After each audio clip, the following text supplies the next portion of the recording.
Good morning students. Last class में मैं आपको समझा रही थी rules for debit and credit. Debit and credit कल मैंने आपको बताया था। डेबिट और क्रेडिट को समझने से पहले हमको कुछ टर्मिनोलॉजी समझनी होगी, जिसके लिए मैंने फर्स्ट आपको क्या समझाया था, अकाउंट समझाया था। क्या वर्ड समझाया था? अकाउंट। क्या अकाउंट होता क्या है, जिसकी मैंने आपको डेफिनेशन लिखाई। Account is a summarise of the transaction of the record. Account क्या होता है कि जिसमें ट्रांजेक्शन का जो रिकॉर्ड होता है उसको समराइज करके लिखा जाता है।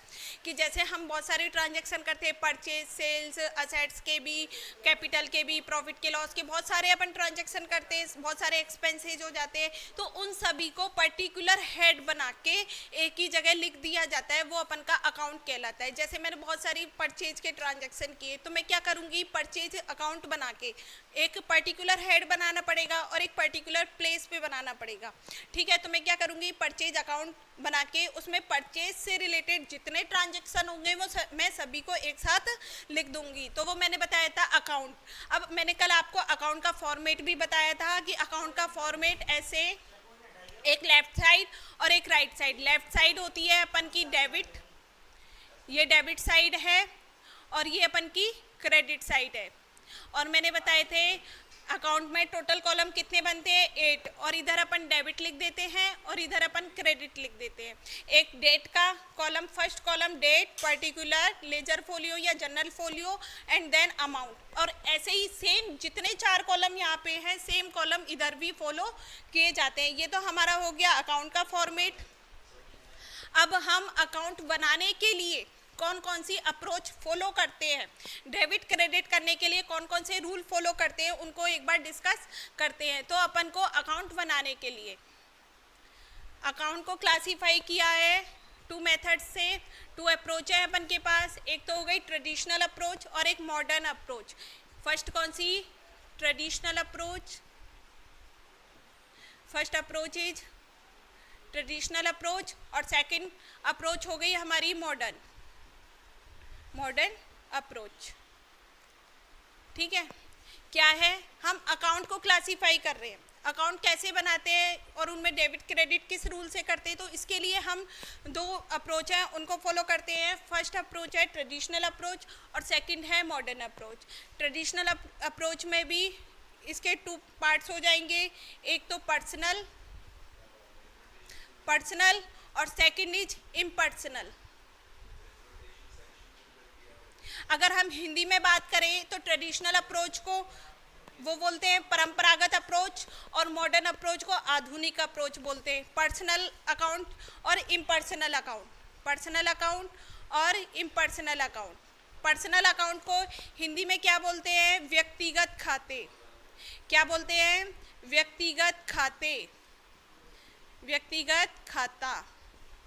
ठीक है, पर्सनल अकाउंट्स को क्या बोलते हैं, व्यक्तिगत खाते, खाता लिख दो, व्यक्तिगत खाता। और इम्पर्सनल अकाउंट को क्या बोल देंगे, अव्यक्तिगत खाता।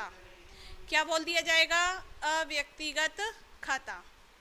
ठीक है, अब पर्सनल अकाउंट के भी कितने पार्ट्स होते हैं, 3 पार्ट्स होते हैं। पर्सनल अकाउंट में भी कितने पार्ट्स होते हैं, 3 पार्ट्स होते हैं। फर्स्ट पार्ट होता है नेचुरल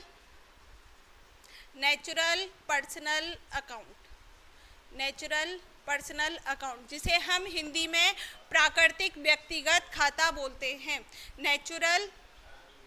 नेचुरल पर्सनल अकाउंट, इसको क्या बोलते हैं, प्राकृतिक व्यक्तिगत खाता है। इसमें कौन कौन से अकाउंट आते हैं, अपन अकाउंट को ही तो क्लासीफाई कर रहे हैं कि कौन सा अकाउंट किस अकाउंट में जाएगा।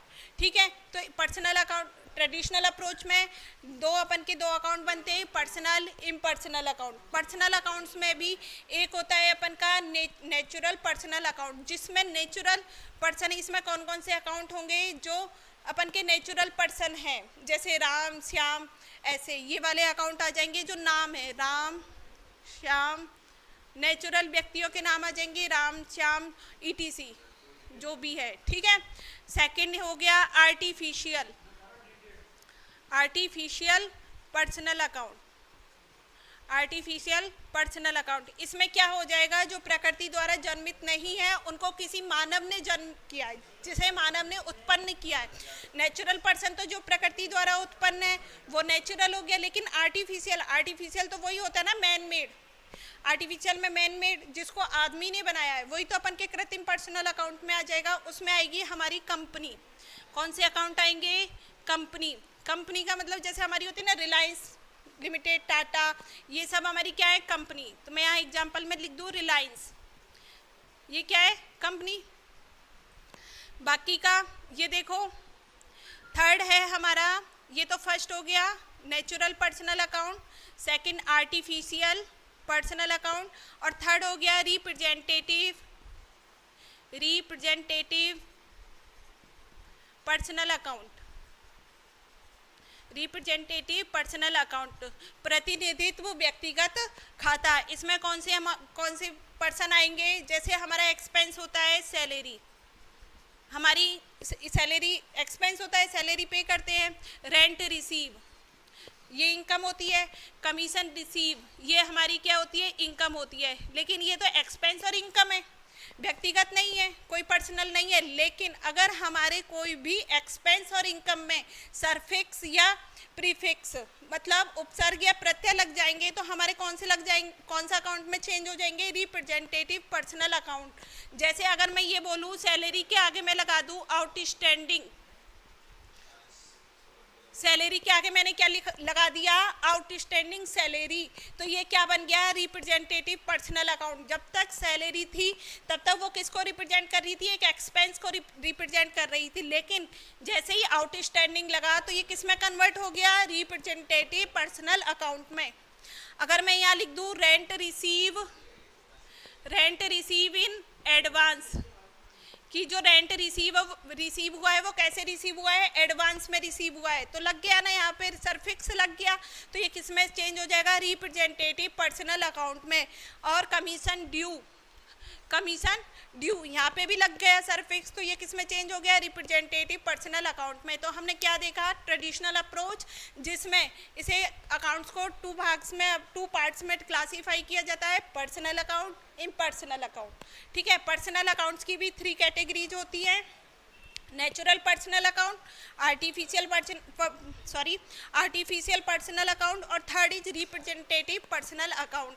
नेचुरल में कौन? जिनका जन्म प्रकृति द्वारा हुआ है, जैसे मानव, प्रकृति ने बनाया है, तो जितने भी नाम होंगे, जितने भी मानव हैं, उनके क्या हो जाएंगे? नेचुरल पर्सनल अकाउंट, जैसे राम, श्याम, ईटीसी। आर्टिफिशियल क्या होता है? मैन मेड, जिसको आदमी ने बनाया है वो आर्टिफिशियल है। तो कंपनी किसके द्वारा बनाई जाती है? किसी पर्सन द्वारा बनाई जाती है, तो कंपनी किस में आ गई? आर्टिफिशियल में। और third is representative personal account, प्रतिनिधित्व व्यक्तिगत खाता। इसमें क्या हो जाएगा? जो हमारे एक्सपेंस और इनकम है, अगर उनके आगे प्रीफिक्स और पीछे सरफिक्स लगा दिया जाए तो वो किस में चेंज हो जाते हैं? रिप्रेजेंटेटिव पर्सनल अकाउंट में। ठीक है, ये तो यहाँ पे हो गई कंप्लीट। अगर हम अव्यक्तिगत खाते इम्पर्सनल अकाउंट की बात करें तो इनको 2 कैटेगरीज में डिवाइड किया हुआ है। कौन सा? रियल अकाउंट, और second is nominal account. Real account and nominal account. Real account को हिंदी में बोलते हैं अवास्तविक खाते। रियल अकाउंट को हिंदी में क्या बोलते हैं? रियल अकाउंट को बोलते हैं वास्तविक खाते, और नॉमिनल अकाउंट को क्या बोलते हैं? नाम मात्र के खाते। नॉमिनल अकाउंट को क्या बोलते हैं? नाम मात्र के खाते। इम्पर्सनल अकाउंट को 2 भागों में बांटा अपन ने, एक तो रियल अकाउंट हो गया, सेकंड इज नॉमिनल अकाउंट।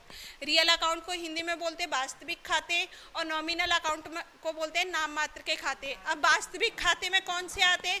वास्तविक खाते में वो सभी असेट्स आएंगी, सभी असेट्स वास्तविक खाते में आ जाएंगी। तो मैं यहाँ लिख दूँ ऑल असेट्स किस में आ जाएंगी? वास्तविक खाते रियल अकाउंट में। जैसे नाम, अगर मैं असेट्स के नाम बताऊँ, मशीनरी, ठीक है, फर्नीचर, इक्विपमेंट, डेटर्स, क्रेडिटर्स। अब ऑल असेट्स, क्रेडिटर्स नहीं, डेटर्स। अब इसमें ऑल असेट्स में अपन 2 असेट्स को छोड़ देते हैं, एक्सेप्ट 2। दो असेट्स है वो हमारी किस में नहीं आती है? रियल अकाउंट में नहीं आती है। कौन कौन सी 2 असेट्स है? पहली तो हो गई बैंक, और दूसरी हो गई हमारी डेटर्स। डेटर्स भी तो हमारी असेट्स है, और बैंक मैंने बताया रियल अकाउंट में सभी असेट्स आ जाएंगी। रियल अकाउंट में ऑल असेट्स अपन लिख देंगे, लेकिन दो को छोड़कर। दो कौन कौन सी हैं? एक तो बैंक और एक डेटर्स। बैंक एक संस्था होती है, वो कंपनी हो सकती है, फर्म हो सकती है, तो बैंक किस में चली जाएगी? आर्टिफिशियल पर्सनल अकाउंट में, ठीक है। और डेटर्स कौन होता है? एक व्यक्ति होता है जिससे मैंने माल खरीदा है, जिसने मुझसे माल खरीदा है और वो मुझे पेमेंट करेगा। डेटर्स मतलब मेरे देनदार, मुझे पेमेंट करने वाले, तो वो डेटर्स किस में चले जाएंगे? नेचुरल पर्सनल अकाउंट में। बैंक तो एक कंपनी है, ये मान लो एक संस्था है, एक फर्म है, तो वो तो आर्टिफिशियल हो गई। लेकिन डेटर्स तो एक पर्सन है, तो पर्सन किस में चला जाएगा? नेचुरल पर्सनल अकाउंट में। ये तो हो गया हमारा रियल अकाउंट। अगर हम नॉमिनल अकाउंट की बात करें तो नॉमिनल अकाउंट में क्या आ जाएंगे? All expenses and all income. Business के जितने भी एक्सपेंसेज और इनकम है वो सभी किस में चले जाएंगे? नॉमिनल अकाउंट में। जैसे हम एक्सपेंसेज की बात करें तो सैलरी पे हम पे कर रहे हैं, हमारा एक्सपेंस है। रेंट पे कर रहे हैं, हमारा एक्सपेंस हो गया, ये तो एक्सपेंस हो गया। अगर इनकम की बात करें, कमीशन रिसीव, रेंट रिसीव। जो रिसीव कर रहे हैं वो हमारी इनकम है, और जो पे कर रहे हैं वो हमारा क्या बन जाएगा? एक्सपेंस बन जाएगा। ये क्या हो गया? Nominal account. एक बार हम अगर इसको रिवाइज करें, कल हमने अकाउंट देखा था कि अकाउंट बनाते समय डेबिट और क्रेडिट करना है, लेकिन किसको डेबिट करेंगे, किसको क्रेडिट करेंगे, इसको समझने से पहले हम अकाउंट को समझें कि अकाउंट किस तरीके से बनाए जाते हैं। अकाउंट्स बनाने के लिए 2 अप्रोच का फॉलो किया जाता है, एक तो ट्रेडिशनल अप्रोच, एक मॉडर्न अप्रोच। ट्रेडिशनल अप्रोच में अकाउंट को 2 भागों में क्लासीफाई किया गया है, personal account and impersonal account. Personal account को भी अपन 3 कैटेगरीज में डिवाइड करते हैं। First is natural personal account, second is artificial personal account, और third is representative personal account, ठीक है। और इसमें इम्पर्सनल अकाउंट को 2 पार्ट्स में डिवाइड किया है, रियल अकाउंट और नॉमिनल अकाउंट। रियल अकाउंट में सभी असेट्स आ जाएंगी, लेकिन 2 को छोड़कर। कौन कौन सी? बैंक और डेटर्स। बैंक तो कोई संस्था है, कोई इंस्टीट्यूशन है, कोई कंपनी हो सकती है, कोई फर्म हो सकती है, तो वो किस में चला जाएगा? आर्टिफिशियल में। और डेटर्स तो पर्सन है, और ये पर्सन किस में चला जाएगा? नेचुरल पर्सनल अकाउंट में। फिर हम बात करते हैं नॉमिनल अकाउंट की। नाममात्र के खाते जिसमें बिजनेस के सारे एक्सपेंसेज और इनकम को अपन यहाँ लिख देंगे कि all the expenses and income सारे किस में चले जाएंगे? अपन के नॉमिनल अकाउंट में। बाकी का मॉडर्न अप्रोच हम नेक्स्ट क्लास में कवर करते हैं।